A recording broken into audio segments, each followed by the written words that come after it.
نحمده ونصلي على رسوله الكريم اما بعد بسم الله الرحمن الرحیم اقسام النجاست و احکامها۔ آج کا سبق ہمارا ہے نجاست کے احکام، نجاست کے اقسام اور اس کے احکام کے بارے میں کہ نجاست کی کتنی قسمیں ہیں اور ہر ایک قسم کا حکم کیا ہے۔ تو یہ آج تفصیل سے آپ پڑھیں گے۔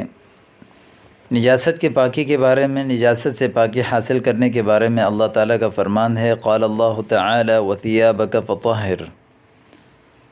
اپنے کپڑے کو صاف رکھیے۔ اپنے کپڑے کو صاف رکھنا، نجاست سے اپنے بدن کپڑے کو پاک رکھنے کا حکم اللہ رب العزت نے قرآن میں دیا ہے۔ اسی طرح وقال رسول اللہ صلی اللہ علیہ وسلم لا يقبل اللہ صلاة من غیر طہور، اللہ اس نماز کو قبول نہیں فرماتے، اللہ نماز کو قبول نہیں فرماتے بغیر طہارت کے۔ جب تک کوئی انسان پاکی حاصل نہیں کرے گا تب تک بغیر پاکی کے کسی کی بھی نماز قبول نہیں ہوگی۔ اب آگے فرما رہے ہیں کہ النجاست ہی کون البدن والثوب والمکان بحال یتقدرها الشرع ویأمر بالتطہر عنها۔ اب جب آپ نے اوپر اللہ کا فرمان سن لیا کہ اپنے کپڑے کو نجاست سے پاک رکھیں اور اللہ تعالیٰ نماز کو بغیر طہارت کے قبول نہیں فرماتے، تو اب آپ کے ذہن میں یہ سوال آیا کہ یہ نجاست کس کو کہتے ہیں؟ کون سی چیز ہے کہ جو بدن میں کپڑے میں لگ جائے تو اس کو شریعت گندہ کہتی ہے، اس کو نجاست کہتی ہے، اس سے عبادت اور نمازیں قبول نہیں ہوتی۔ تو یہاں اس کی تعریف میں بیان فرمایا کہ ہی کون البدن والثوب والمکان بحال، کان یکون کون ہونا، بدن کا، کپڑے کا اور جگہ کا اس حال میں ہونا، بحال اس حال میں ہونا کہ یتقدرها الشرع ویأمر بالتطہر عنها، جس کو شریعت نے گندہ کہا ہو، ویأمر بالتطہر عنها، اور اس سے پاکی کا حکم دیا ہو۔ یعنی نجاست کا حکم، فیصلہ شریعت نے دے دیا اور اس سے دھونے کا، پاکی کا حکم دیا۔ وہ چیز اگر کپڑے میں لگ جائے، بدن میں لگ جائے یا جگہ پہ لگ جائے۔ اب اس کی تفصیل آگے آپ پڑھیں گے۔ ثم النجاست تنقسم الی قسمین، نجاست دو قسمیں ہیں۔ نجاست تقسیم ہوتا ہے دو قسموں کی طرف، نجاست حکمیۃ و نجاست حقیقیۃ۔ النجاست الحکمیۃ، حکمی نجاست کیا چیز ہے؟ ہی کون الانسان بحال لا تجوز معها الصلاۃ، انسان کا اس حال میں ہونا کہ جس حالت کے ساتھ نماز پڑھنا جائز نہ ہو۔ وتسمى النجاست الحکمیۃ حدثا كذلك، نجاست حکمیہ کو حدث بھی کہتے ہیں۔ یہاں دو چیزیں آپ نے پڑھ لیں، نجاست کی دو قسمیں ہیں، ایک نجاست حکمیہ، دوسرا نجاست حقیقیہ۔ پھر آپ نے یہاں یہ پڑھ لی کہ نجاست حکمیہ وہ کہتے ہیں کہ انسان کے اس حال میں ہونا جس حالت میں نماز پڑھنا اس کے لیے جائز نہ ہو، تو اس نجاست حکمیہ کو حدث کہتے ہیں، شریعت میں حدث بھی کہتے ہیں۔ پھر یہ جو نجاست حکمیہ ہے، یہ جو حدث ہے، والحدث ينقسم الی قسمین، حدث بھی دو قسموں کی طرف تقسیم ہوتا ہے۔ نمبر ایک الحدث الاکبر، وهو کون الانسان بحال یجب فیہا الغسل ولا تجوز الصلاة فی تلک الحال، حدث اکبر اور حدث اصغر۔ حدث اکبر کس کو کہتے ہیں؟ وهو کون الانسان بحال یجب فیہا الغسل، انسان کا اس حال میں ہونا جس کی وجہ سے انسان پر غسل واجب ہو جائے، یعنی انسان کا اس حال میں ہونا کہ یجب فیہا الغسل، جس میں اس کے اوپر غسل واجب ہوا ہو، ولا تجوز الصلاة فی تلک الحال، اس حال میں نماز جائز نہیں ہے۔ یعنی مختصر الفاظ میں حدث اکبر کہتے ہیں کہ جب انسان پر غسل واجب ہو جائے، جب کسی انسان پر غسل فرض ہو جائے تو ہم کہتے ہیں کہ بھائی اسے حدث اکبر لاحق ہو چکا ہے، اس کو حدث اکبر پیش آ چکا ہے۔ سمجھ آ گئی حدث اکبر کی تعریف، یعنی کسی انسان کے اوپر غسل فرض ہو جانا۔ فرماتے ہیں کذا لا تجوز تلاوت القرآن الکریم فی تلک الحال، حدث اکبر میں جس طرح نماز جائز نہیں ہے اسی طرح تلاوت کلام پاک بھی جائز نہیں ہے، نہ دیکھ کر جائز ہے نہ زبانی جائز ہے۔ البا، دوسری قسم حدث کی وہ ہے حدث اصغر، وہو کون الانسان بحال یجب فیہا الوضوء، انسان کا اس حال میں ہونا جس کی وجہ سے اس حال میں ہونا کہ جس میں اس انسان پر وضو کرنا واجب ہوا ہو۔ کوئی انسان ہے جس کے اوپر وضو فرض ہے، وضو واجب ہو گیا، مثال ایک انسان کا وضو ٹوٹ گیا تو ہم کہتے ہیں کہ بھائی اسے حدث اصغر لاحق ہے۔ ایک انسان کو غسل فرض ہو گیا تو ہم کہتے ہیں کہ اس کو حدث اکبر لاحق ہے، ٹھیک ہے۔ حدث اصغر کہتے ہیں کہ وضو ٹوٹ جانے کو، وہ کون الانسان بحال، او انسان بحال، کسی انسان کے اس حال میں ہونا کہ یجب فیہا الوضوء، جس میں اس کے اوپر غسل کرنا واجب ہو، یہ وضو کرنا واجب ہو۔ ولا تجوز الصلاۃ فی تلک الحال، حدث اصغر کی حالت میں انسان کے لیے نماز پڑھنا جائز نہیں ہے۔ ولیکن تجوز فیہا تلاوت القرآن الکریم شفویاً، اس کے لیے قرآن کریم کی تلاوت کرنا جائز ہے زبانی، شفویاً کہتے ہیں زبانی۔ تو یہ حدث اصغر کسی انسان کے اوپر وضو فرض ہو جائے، حدث اکبر کسی انسان کے اوپر غسل فرض ہو جائے۔ دونوں کا حکم یہ ہے کہ حدث اصغر جب فرض لائق ہو نہ غسل نہ تلاوت کر سکتے ہیں نہ نماز پڑھ سکتے ہیں، جبکہ حدث اصغر لائق ہو جائے تو زبانی تلاوت کلام پاک آپ کر سکتے ہیں، قرآن کو ہاتھ نہیں لگا سکتے، اور نماز پڑھنا اس حال میں بھی جائز نہیں ہے۔ آگے نجاست حکمیہ کی تعریف اوپر بیان کر دی تھی کہ یہ کون البدن والمکان والثوب بحال يتقدرها الشرع ويأمر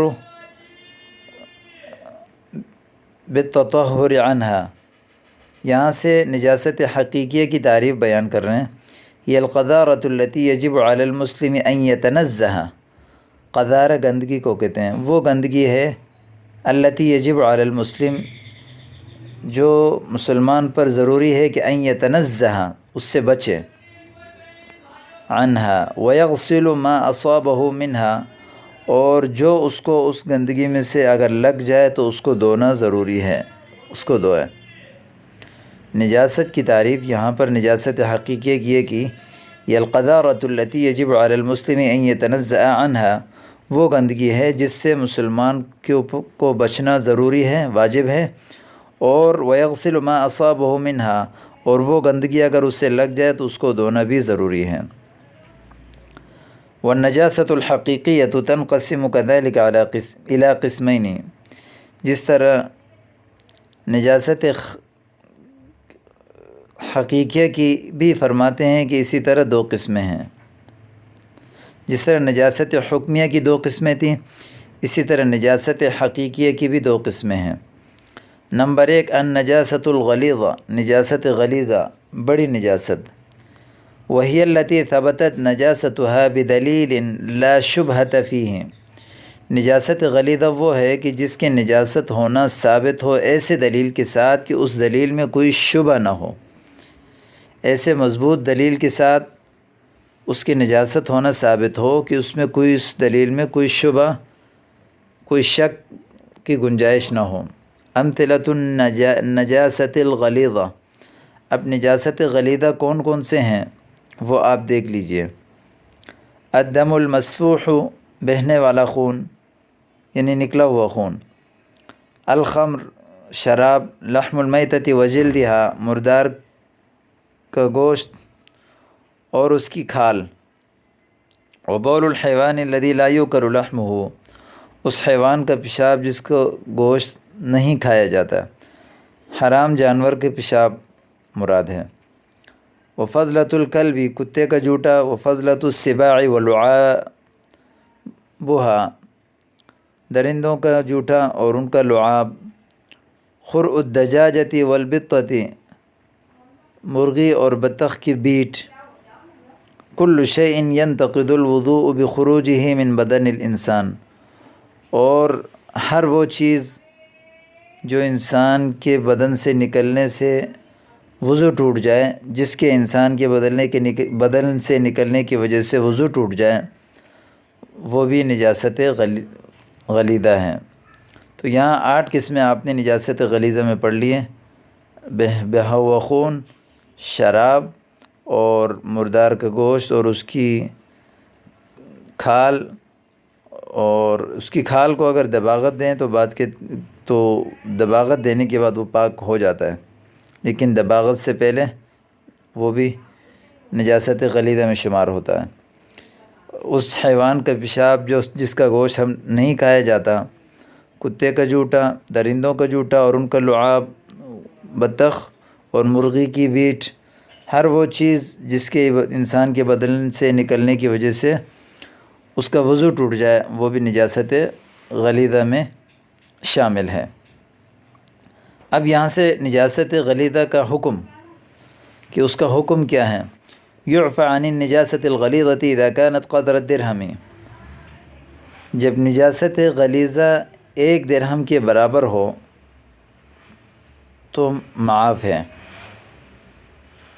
اس کے ساتھ نماز پڑھنا جائز ہے، لیکن ایسا کرنا مکروہ ہے۔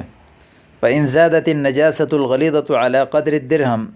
قدر درہم سے اگر نجاست غلیظہ بڑھ جائے، قدر درہم کہتے ہیں کہ آپ ہتھیلی کو کھول کے اس کے اوپر پانی ڈالتے ہیں، چھوٹا سا جو ہتھیلی میں جو نشانہ ہوتا ہے اندر، اس میں جتنا پانی آیا وہ قدر درہم ہے، یعنی 1 سکہ اس کے عموماً سائز ہوتا ہے۔ اگر قدر درہم سے نجاست غلیظہ بڑھ جائے تو افترض غسلها بالماء، پانی سے دھونا اس کی فرض ہے، اور بشیء مزیل، یا کوئی ایسی چیز کے ساتھ جو اس نجاست کو دور کر دے، ولا تجوز الصلاۃ معها، اس کے ساتھ نماز پڑھنا جائز نہیں ہے۔ یہ تھا نجاست غلیظہ کا حکم، کہ اگر 1 درہم ہے تو معاف ہے، لیکن اس معلوم ہوتے ہوئے دھونے کی پر قدرت کے باوجود نہ دھوئے تو ایسا کرنا مکروہ ہے۔ اور اگر نجاست غلیظہ 1 درہم سے بڑھ جائے تو اس کا دھونا فرض ہے، اس کے ساتھ پڑھی ہوئی نماز نہیں ہوگی، اس کو لوٹانا ضروری ہوگا، اس کو دھونا فرض ہے پانی کے ساتھ یا کوئی ایسی چیز کے ساتھ جو نجاست کو دور کرنے والی ہے۔ آگے النجاست الخفیفہ، نجاست خفیفہ کس کو کہتے ہیں؟ وہی التي لا يجزم على نجاستها لوجود دلیل آخر يدل على طہارتها، نجاست خفیفہ وہ ہے کہ جس کے نجاست کا ہونا یقین نہ ہو، لا یجزم، یقین نہ کیا جائے اس کی نجاست پر،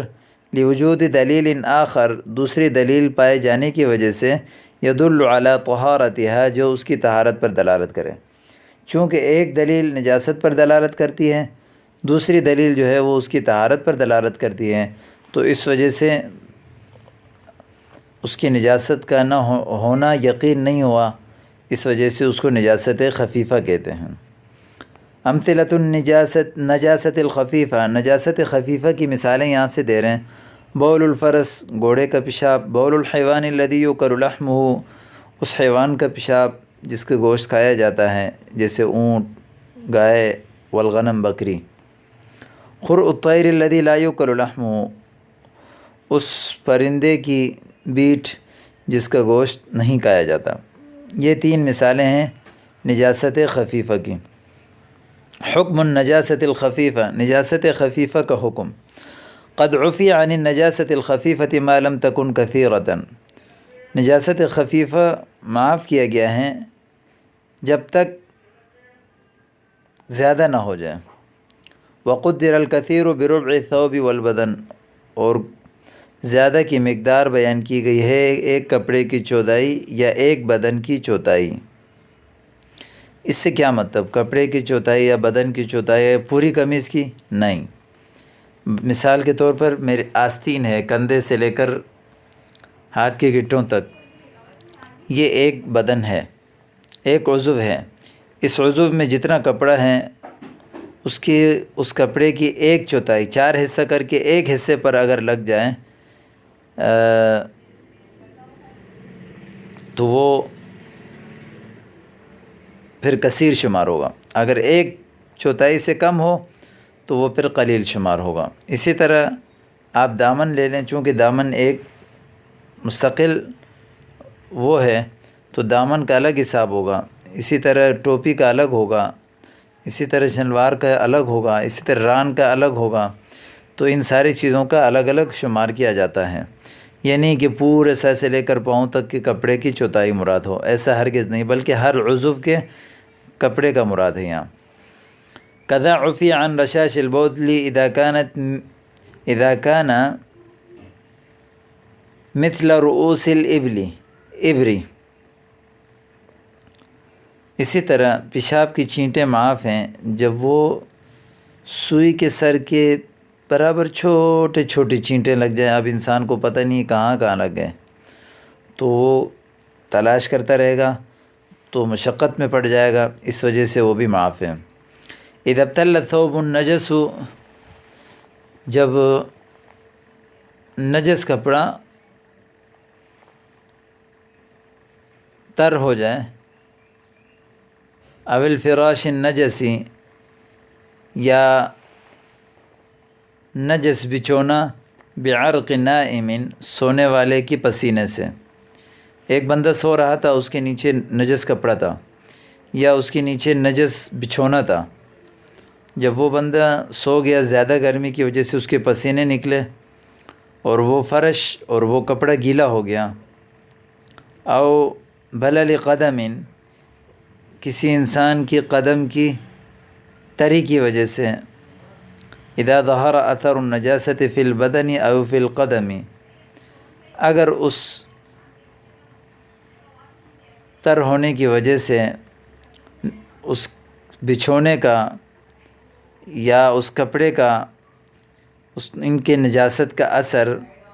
بدن میں ظاہر ہو جائے یا قدم میں ظاہر ہو جائے تو حکم بنجاست البدن والقدم، بدن اور قدم کی نجاست کا حکم دیا جائے گا کہ بھئی یہ بھی نجس ہوگا، اس لیے کہ ان کی نجاست کا اثر اس بدن اور قدم میں ظاہر ہو گیا۔ وَإِذَا لَمْ يَظْهَرْ أَثَرُ النَّجَاسَةِ فِي الْبَدَنِ أَوِ الْقَدَمِ لَمْ يَتَنَجَّسَا، نجاست کا اثر بدن اور قدم میں ظاہر نہ ہو تو پھر وہ بدن اور قدم انسان کے نجس نہیں ہوں گے۔ تو عام طور پر لوگ اس مسئلے میں بڑے شش و پنج میں مبتلا ہوتے ہیں کہ بھئی نجس بچھونے پہ سو گیا تھا، پھر چونکہ میرے بدن سے پسینہ نکلا، پسینہ نکلنے کی وجہ سے میرا بدن بھی تر ہو گیا، وہ فرش بھی تر ہو گیا، تو اب کیا حکم ہے؟ تو یہی حکم ہے کہ اس کی نجاست کا اثر آپ کے بدن پہ لگ گیا تو نظر آ گیا تو پھر وہ نجس ہو جائے گا، اگر نظر نہیں آیا، اس کی نجاست پہ کوئی اثر نہیں ہے، کوئی بو نہیں ہے، تو وہ بدن اور قدم ہرگز انسان کے نجس نہیں ہوں گے۔ شک کی وجہ سے کسی چیز کی نجاست کا فیصلہ نہیں کیا جا سکتا۔ آگے اسی سے ملتے جلتے مثال ہے، اذا نشر ثوب رطب علی ارض نجست یابست، جب بچھایا جائے کسی تر کپڑے کو ایسی زمین پر جو خشک ہو مگر نجس ہو، وابتلت الارض بذلك الثوب الرطب، اور زمین تر ہو جائے اس تر کپڑے کی وجہ سے، فإن لم يظهر اثر النجاست في الثوب لا ينجس، اب اس زمین کی نجاست کا اثر اگر کپڑے پر ظاہر نہ ہوا تو کپڑا نجس نہیں ہوگا۔ اس مسئلے کا مطلب یہ ہے کہ ایک زمین تھی جو نجس تھی اور خشک تھی، کسی نے کپڑے دھو کر اپنے تر کپڑے اس پر سوکھنے کے لیے لگا دیے، جس کی وجہ سے اس کپڑے کی جو پانی ہے وہ نکل کر وہ زمین بھی تر ہو گیا،